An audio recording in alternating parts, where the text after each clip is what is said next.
After watching the video, check the link in the description to create your custom keto diet plan. Once you've gotten used to a ketogenic diet, you're going to want to push your results to the next level. So if you've got your grocery list and your meal planning under control, then it's time to start thinking about intermittent fasting. And okay, before you press pause at the dreaded fasting word, hear me out. Intermittent fasting, also known as IF, is one of today's hottest topics in the diet and wellness communities. And for good reason. If you do it correctly, IF can be an insanely powerful tool for accelerating fat loss and breaking through frustrating weight loss plateaus. Now, it's not essential that you commit to IF while on keto. If the idea of it makes you want to throw your keto diet out the window, then it isn't for you.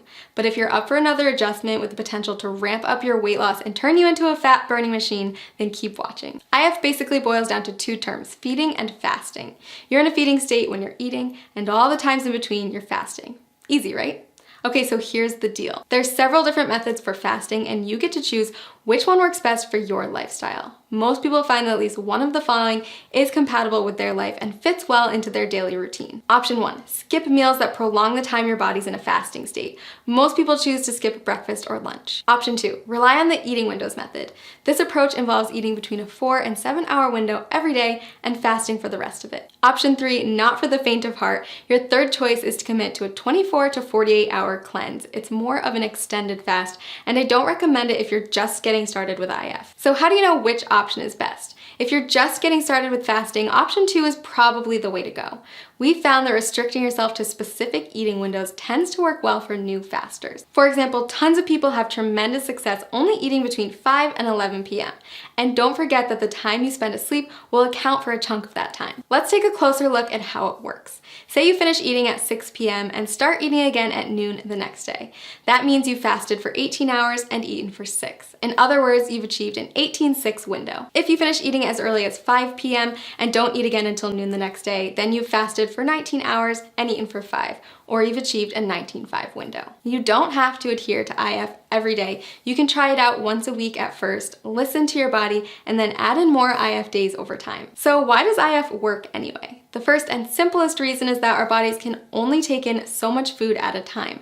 If you're someone who struggles with overeating or snacking out of boredom, IF can help to drastically cut those extra calories and keep you within your limits for weight loss. When your body's in a fasting state, it will begin to break down stored fat to use as energy. So if you're following a ketogenic diet, your body is already mimicking a fasting state since it's relying on fat, not glucose, as its main source of fuel. Just make sure that you're still hitting your daily macros and getting enough fat when you're in your eating window. If this sounds overwhelming, don't worry. We've got a tool that builds intermittent fasting into a keto diet regimen customized for your needs and goals.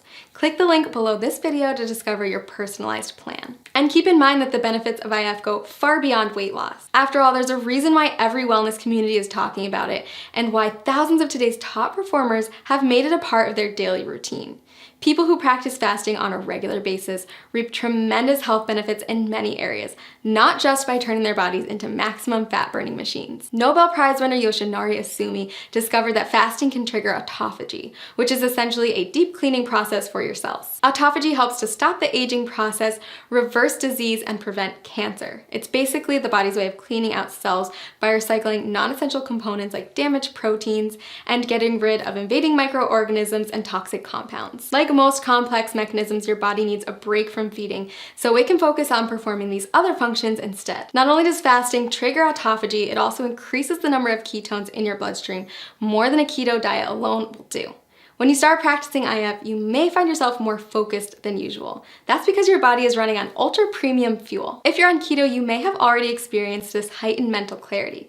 So consider adding IF to your routine, a way to get more bang for your buck, so to speak. Lots of people ask me if they can do IF if they're avid exercisers. If that's you, don't worry. Countless studies have shown that intermittent fasting is compatible with fitness routines and can even result in higher metabolic adaptations, improved muscle synthesis, and even better response to post-workout meals. So is IF right for you? If you're not afraid to change it up, burn more fat, focus better, and improve overall health, then I say give it a try. I've honestly never seen as much success as I do with people who combine a ketogenic diet with an IF lifestyle. It's truly the holy grail of weight loss and optimum health. Click the link below this video to create your own customized keto diet plan where you can easily add intermittent fasting into your daily routine.